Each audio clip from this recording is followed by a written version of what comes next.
Déjenme saludar a dos amigos para cerrar con mesa de diálogo. No, son tres compañeros. Compañeros a los que les agradezco mucho su paciencia. Kurt Harvard, escritor y periodista y miembro de estas mesas de diálogo de Sin Censura. Kurt, gracias por acompañarnos. ¿Cómo te va?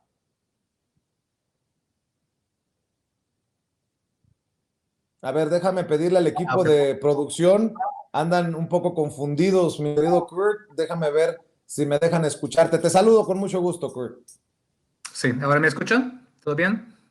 Sí te escucho, sí te escucho. Perfecto. Bueno, muy buenas noches. Un gusto estar nuevamente aquí en el programa, con mis amigos del panel y con todo el auditorio. Y por supuesto, mi solidaridad con Beatriz. No hay nada más miserable en el mundo intentar hacer algo así con una persona que ya de por sí está lidiando con una enfermedad. Esto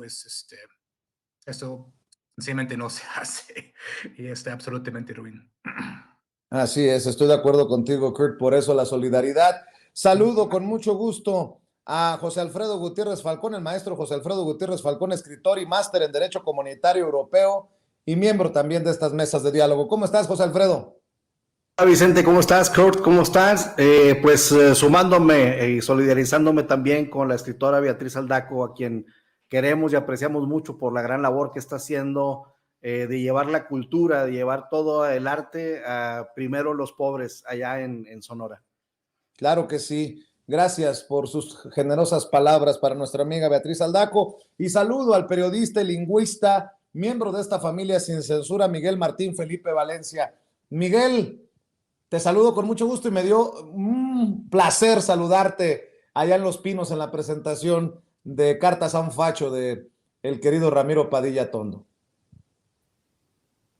Buenas noches, Vicente, buenas noches a Kurt y a José Alfredo. Pues sí, a mí también me dio muchísimo gusto. Creo que pues estamos viviendo muy buenos tiempos en ese sentido, porque siento que la familia que somos va agarrando cohesión y al mismo tiempo creo que es propicio para pues formar caparazón, ¿no? Contra todos estos ataques. Yo creo que sí, los ataques que te hacen a ti últimamente pues han sido ruines, pero que le hacen a Beatriz Aldaco agarrándose de tres condiciones, como bien decían, de su filiación política, de su condición de mujer y de su padecimiento, creo que sí es de lo más deleznable para que la gente se lo piense dos veces antes de votar por el tipo de facciones que representan todo esto. Así es. ¿Qué les parece? ¿Qué les parece si iniciamos con lo que escribe Kurt Harvard y de ahí lo comentamos? Porque publica en la revista Sentido Común, que cada vez agarra más fuerza, su columna, el INE y las nuevas inquisiciones, y dice: cuando Gabriel Cuadri fue inscrito en el padrón de agresores políticos de género en abril e inhabilitado de aparecer en las boletas electorales durante 4 años, muchos celebraron el hecho. Finalmente, luego de una sarta de barbaridades soltada en años recientes, el bocón había recibido su merecido. Yo, en cambio, tenía mis reservas, no acerca de los comentarios en sí del legislador, que fueron claramente discriminatorios y transfóbicos, sino acerca de la prohibición electoral. Y no es que haya tenido una bola de cristal que viera el futuro, sino por una regla de oro en la historia política internacional. Cualquier medida coercitiva o de censura, fuera cual fuese su intención original, terminará siendo aplicada inevitablemente contra la izquierda. Y dicho y hecho, en meses recientes un grupo de consejeros del INE, mostrando un talante inquisitorial extremo incluso para ellos, ha perseguido a la diputada Andrea Chávez por un tuit levísimo acerca de la postura de una diputada del PRD a la que ni siquiera nombró, de que el Fondo de Cultura Económica no debería fomentar la lectura, al periodista Eric Gutiérrez por responder a tal tuit, a la senadora Antares Vázquez por afirmar desde la tribuna que los legisladores en general que no aceptan las consecuencias de sus actos son como muñequitas de Sololoy, a la periodista Lina Duarte por el grave crimen de promover la consulta de la revocación de mandato, y una serie de comunicadores y youtubers, entre ellos el Chapucero y Juncal Solano. Hablemos de este INE censurador, pues, mi querido Kurt Harvard, partiendo precisamente de lo que escribes en la revista Sentido Común. Sí, Sí, muchas gracias, Vicente. Lo que mencioné ahí y que, pues, gracias por leer la primera parte, es precisamente que cuando, pues, querían quitarle sus derechos políticos a Gabriel Cuadre, muchos festejaron en este momento, pensando que, bueno, se lo merecía por las varias cosas que ha dicho a lo largo de los años, obviamente homofóbico, transfóbico y lo demás. Pero yo sospechaba que esto nada más era un ensayo para luego que iba a ser utilizado contra la izquierda después. Y lamentablemente tuve razón en eso. Es como dije en la columna, hay una regla de oro en la política, que cualquier medida de represión o de censura muchas veces empieza disfrazada de pues buenas intenciones y todo eso, pero inevitablemente, ¿no? Como la cultura de la cancelación que hemos visto, esto va contra la izquierda. Y esto es lo que hemos visto en meses recientes con esta lista de personas que están siendo perseguidos por el INE de manera inquisitorial, de manera absurda, de manera ridícula, ¿no? Si leyeron el tweet de Andrea Chávez, no dijo nada. Y luego la respuesta de Eric Gutiérrez, ni menos, ¿no? Es decir, lo que dijo la senadora, como bien ha explicado muchas veces en este programa, estuvo hablando de los senadores en general. Y lo que es más reprobable de esto, y más deleznable de esto, es que esos consejeros del INE están intentando esconderse detrás de este lema de violencia de género. Es decir, están manipulando y aprovechando de un tema que en México y en muchos países es un tema muy serio. El tema de la violencia de género, que muchísimas mujeres padecen de día a día. Pero en este caso, están manipulando el hecho con tal de usarlo como un arma para perseguir políticamente a sus oponentes. Esto me parece absolutamente ruin. No solamente por el hecho en sí, sino que también porque desvalora el argumento en sí. Casos reales de violencia de género, casos reales de agresiones contra mujeres, ¿no? Pero lo que vemos es una serie de mujeres como Lili Telles, varias más que mencionan ahí, Margarita Zavala, etcétera, etcétera, que cada vez que reciban una crítica ahora, una crítica válida, ¿no? Acerca de su actuar político, acerca de su votación, ahora cualquier crítica es violencia de género.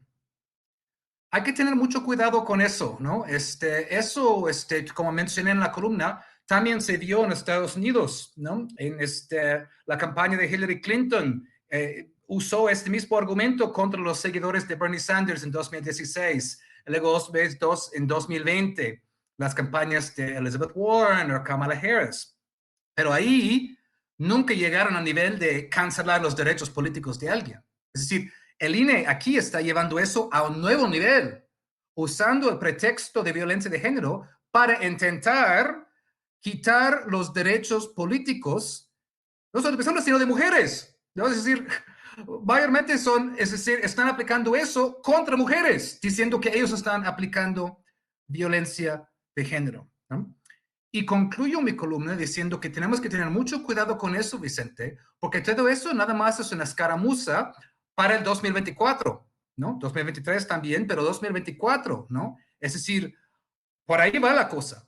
Si pueden establecer el precedente que pueden eliminar candidaturas, ¿no? Y sobre todo con algo que parece incontestable, como violencia de género, pueden aplicar eso contra candidatos de la presidencia, ¿no? Y creo que por ahí va la cosa. Eso es lo que están intentando ensayar, ¿no? Y si dicen que esas personas son violentadores de género, la prensa internacional van a decir, ¡ay, fuera!, ¿no? Y todas las ONG, ¿no? Que meten la cuchara en la política mexicana, ¡ay, no! Son violentadores de género. Por supuesto que no pueden competir. Es decir, intenten tener este argumento perfecto que nadie puede refutar, porque ¿cómo puedes defender a un violentador de género, ¿no? Entonces, me parece muy peligroso, muy ruin de entrada, y peor de todo es que invisibiliza a muchas mujeres, muchísimas mujeres que realmente sufren violencia de género, pero no tienen el poder económico ni la plataforma política para denunciarlo como estas personas están haciendo de manera muy lamentablemente interesada, ¿no? Por ahí hay que entenderlo entonces, de acuerdo a lo que está diciendo Kurt Harvard, mi querido José Alfredo, todo parte de una estrategia, porque la oposición le ha cedido el comando de muchos episodios precisamente a legisladoras como Lili Téllez, como Kenia López Rabadán, como Xochitl Gálvez, y bueno, pues casi uno tendría que autocensurarse para no decir cualquier cosa que cercana al tuit de Andrea Chávez o al de Eric Gutiérrez, y está así peligrosa la situación. Yo también lo veo así de riesgoso rumbo al 2024. ¿Cómo lo ves tú, José Alfredo? Pues estamos viendo, Vicente, el cierre, el sprint final de ambas partes, y pues mientras la cuarta transformación está ganando cada vez más simpatías con trabajo en favor de la economía, en favor de los menos, en favor de los pobres. Del otro lado, pues se envilecen cada vez más, se ridiculizan cada vez más, y pues vamos viendo cómo de pronto se van quedando solos, y sí, al parecer es pues es una estrategia en donde podemos ver que pues la gran cantidad de legisladores o la mayoría de legisladores o legisladoras que más agreden, que más están en contra de la manera más absurda de la cuarta transformación, pues son plurinominales, Vicente. Y fíjate cómo la reforma electoral lo que quiere es acabar con los diputados y senadores plurinominales, y entonces pues eso para ellos es una emergencia fuertísima, porque a la luz de la realidad, si no tuvieran ellos plurinominales, no podrían estar haciendo estos escándalos que están haciendo. Entonces, la reforma planteada por el presidente Andrés Manuel López Obrador, pues precisamente le da al clavo, porque lo que no se quiere es que haya gente así, que pues hablabas en el segmento anterior, Norman Pearl creo que fue el que mencionó de la sobrina de Calderón, que año tras año, sexenio tras sexenio, ella es plurinominal y siempre ha estado sin un solo voto. Y bueno, pues también por otra parte tenemos, como lo mencionaba Kurt, el asunto de Cuadri, que después de haber pasado por ese proceso, lo que más espanta es que haya votado, es que haya ganado por mayoría. Entonces tenemos esos dos, por un lado, la inmadurez de la gente que votó por él, y por otro lado la complicidad y pues la corrupción que se da para poner a estas personas en estos puestos tan importantes, para seguir presionando y para seguir atacando de la manera más burda, sin argumentos, sin hacer una sola propuesta. Y entonces para ellos que ya todo el Senado y que ya toda la Cámara de Diputados sean electos por mayoría, pues sería la debacle. Por eso están como locos, porque están a punto de perderlo todo. Y pues bueno, tienen a ese gran aliado que es Lorenzo Córdoba, pues haciendo lo posible porque esta reforma no llegue. Pero bueno, una vez más, el pueblo saldremos a defender esta iniciativa, como salimos a defender la reforma eléctrica, y pues bueno, ellos cada vez más quedarán como traidores a la patria, Vicente. Pues fíjate que ante esto que estamos platicando, déjame, si me permite, Miguel Martín Felipe Valencia, rescatar lo que publica en Regeneración MX y que escribió para la presentación del libro de Ramiro Padilla Tondo en Los Pinos. Si me permite, ¿me das permiso, Miguel Martín? Adelante, adelante, o atrás, por donde quieras, Vicente. me llama mucho la atención, porque habla de todo esto. Lo encierra en esta presentación de Cartas a un Facho de Ramiro Padilla Tondo, este discurso pronunciado por Miguel Martín Felipe Valencia, en la Casa Miguel Alemán del Complejo Cultural Los Pinos el 1 de septiembre. Estamos ante un libro que se presenta justo en el momento propicio, ni antes ni después. Cuando en 2018 salimos a votar el 1 de julio con el ritmo cardíaco acelerado y por la noche nos enteramos de que Andrés Manuel López Obrador había obtenido la tan ansiada victoria, muchos mecanismos dentro de nosotros se encendieron y comenzaron a funcionar gracias a que los alimentamos con nuestro inusitado interés por la vida pública. Comenzamos a construir una comunidad con base en el pensamiento comunitario, el humanismo y el patriotismo para desagraviar y reparar el daño que durante tantas décadas se infligió a todos aquellos que están en lo más bajo de la escala social y que, por cierto, no lo están por gusto ni por falta de esfuerzo. Sin embargo, al otro lado de la trinchera, algunos que pertenecen y otros tantos que quieren pertenecer a una clase social que combate todo aquello en lo que creemos, se comenzaron a reagrupar, pues de repente sus queridos medios informativos, con sus lectores de noticias trajeados y sus presentadoras del clima con vestidos tan entallados que deben orillarlas a la asfixia, comenzaron a hablar de un México muy distinto a aquel panorama de conejitos, florecitas, maripositas y arcoíris que se habían encargado de pintarnos hasta el sexenio de Peña. Se comenzó a difundir el mensaje México dividido, amenazado por los jodidos y los resentidos sociales, con sus bellas y eficientes instituciones al borde de ser extinguidas por un dictador o mesías tropical. Un México en el que se prefiere abrazar a los delincuentes que matarlos como merecen, donde se regala dinero a los huevones y a los ninis para crear parásitos improductivos. Un México donde se ven amenazados los derechos humanos y la libertad de culto. En fin, el apocalipsis. Ese grupo del que hablo, al que, como ya lo dije, pertenecen muy pocos, pero la mayoría quisiera pertenecer, es el de los fachos. Odian al presidente y aman a los empresarios porque creen firmemente que si a ellos les va bien, nos irá bien a todos, aunque se olvidan que en décadas de darle chance a ese modelo, jamás funcionó. A ellos está dedicado el libro, pero a la vez no. Me explico. Se trata de un epistolario, es decir, una serie de cartas dirigidas en teoría a un reaccionario cualquiera, escritas en un tono condescendiente y con el cual se le explica con cifras el fracaso del modelo neoliberal en México, el impacto que ha tenido en nuestra población la falta de oportunidades. Se le reconviene amablemente sin esperar demasiado y se le deja caer de manera sutil que, sin importar cuán ecuánime, patriota o demócrata aparente en los medios por ser la derecha, es muy poco probable que vuelva al poder en lo inmediato. Y es aquí donde me reitero en que realmente el decir que las cartas están dirigidas a un facho se trata solo de una alegoría, pues en realidad está dirigido a nosotros los chairos, zurdos, progres, ingenuos, resentidos sociales, paleros, improvisados y demás adjetivos con que se nos denuestra a diario. Cartas a un facho es el retrato de un momento histórico muy puntual al que estamos asistiendo y que lo estamos construyendo entre todos. El libro demuestra por qué el pensamiento conservador es la peor postura que se puede adoptar en estos momentos. Pues resulta que el viejito que vive en el pasado despertó un fenómeno al que llamó la primavera mexicana y que se vive en redes sociales.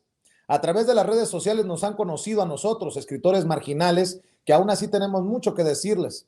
Estamos creando una familia con lazos sólidos, que durante la pandemia se mandó entre sí muchos abrazos virtuales. Cuando nos pudimos abrazar en persona, esos abrazos fueron apretados y prolongados. Escuchar las voces de Ramiro, de Vicente Serrano, de Rafa Herrera, de Meme Yamel y tantos otros compañeros que le plantan cara al cerco mediático y que están causando la desertificación del espectro televisivo, se ha vuelto una práctica cotidiana y entrañable que sobrepasa las fronteras y crea conciencia alrededor de la justicia social, la igualdad, la dignidad del pensamiento comunitario y la necesidad de que haya oportunidades para todos, desde la niñez hasta la vejez.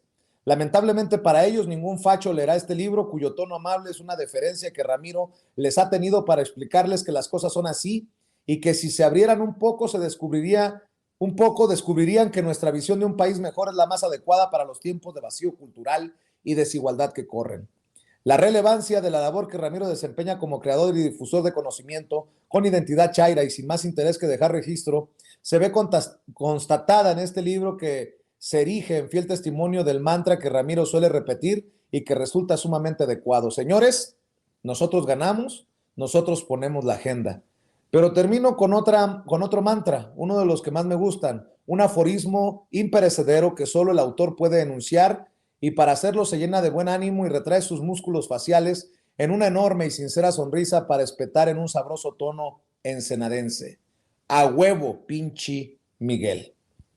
Mi querido Miguel Martín Felipe Valencia, pues muchos de esos que defienden al INE podrían identificarse en los que están en el otro lado de esta batalla que libramos a diario. Y me parece importante mencionar tu discurso, la columna de Kurt, porque es mi opinión, pareciera que el INE le apuesta a jugar en aquel equipo. Entendió el que entendió, Miguel. Pues primero, gracias Vicente por esa deferencia de leer aquí ante la audiencia de Sin Censura ese discurso. Y pues sí, yo creo que el espíritu del mismo, pues es eso, ¿no? Mostrar que hay una clase, no sé si social, no sé si política, porque muchos ni siquiera están conscientes de lo que son, de dónde están parados, y que esa clase pues está en contra de nosotros, del presidente, nos tienen una tirria que tú lo pusiste en esos videos tan maravillosos, por cierto, de Ale Salazar, que la felicito como en esa labor inusitada de la reportería de campo, ¿no? Esas muestras de odio que eran para ti, y le tocaron hasta el Huicha, imagínate, o sea, ya terrible, terrible cómo nos odian, y terrible cómo conforme va subiendo la escala social o la escala, digamos, intelectual, si así le podemos llamar, pues simplemente agarran otro tipo de sofisticación, son menos burdos los ataques, pero son ataques al fin,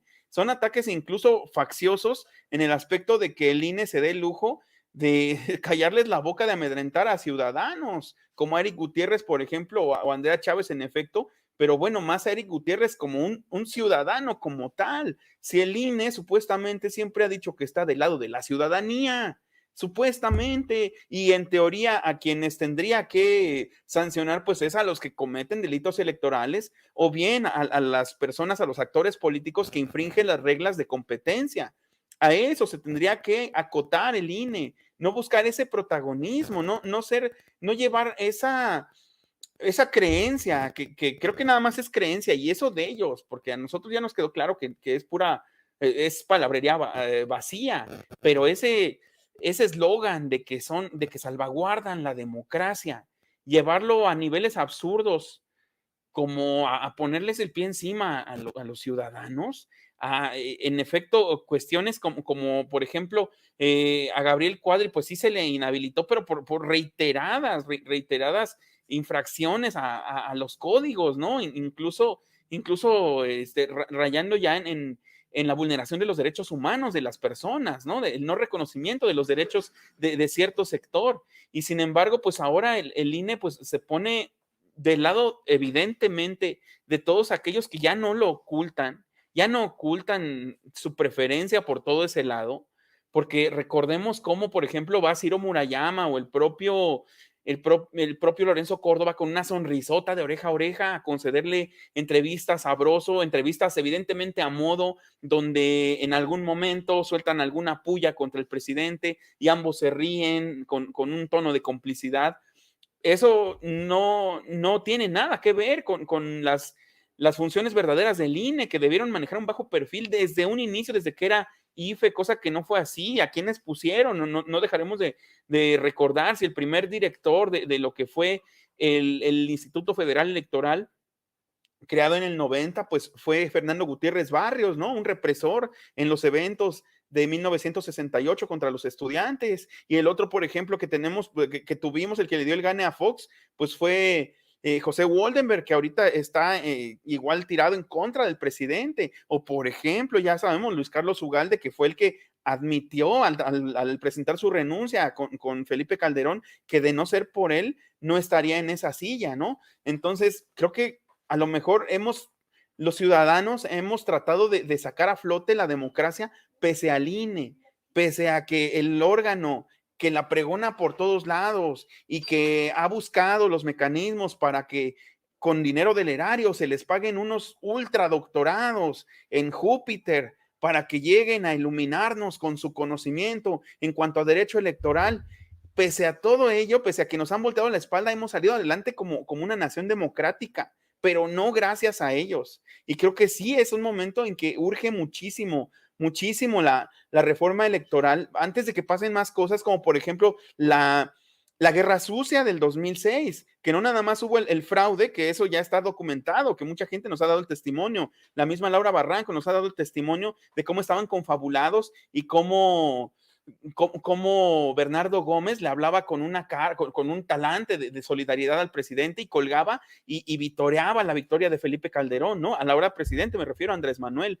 Entonces, todo eso hay que tomar en cuenta y después de esa guerra sucia, pues ya vienen, después de ahogado el niño, a tapar el pozo, ¿no? A regular los tiempos de aparición en medios, a regular también las cuestiones en cuanto al conteo de los votos, pero yo creo que no tendríamos que llegar a eso. Ya están transgrediendo, el INE daba problemas en tiempos electorales. Si ya una institución está dando problemas en tiempos no electorales y buscando un protagonismo que no le corresponde, pues creo que algo hay que hacer con ella, y yo no lo digo como instigador por parte de los chairos insurrectos, de autoritarios, no, yo lo digo como ciudadano. A mí no me gusta que mi voto no sea cuidado y que mi voto quede en manos de gente que no me respeta, de gente que no nos respeta. Eso es lo que no cuadra y eso es lo que indigna, y por eso y muchas otras cosas es que necesitamos la reforma electoral.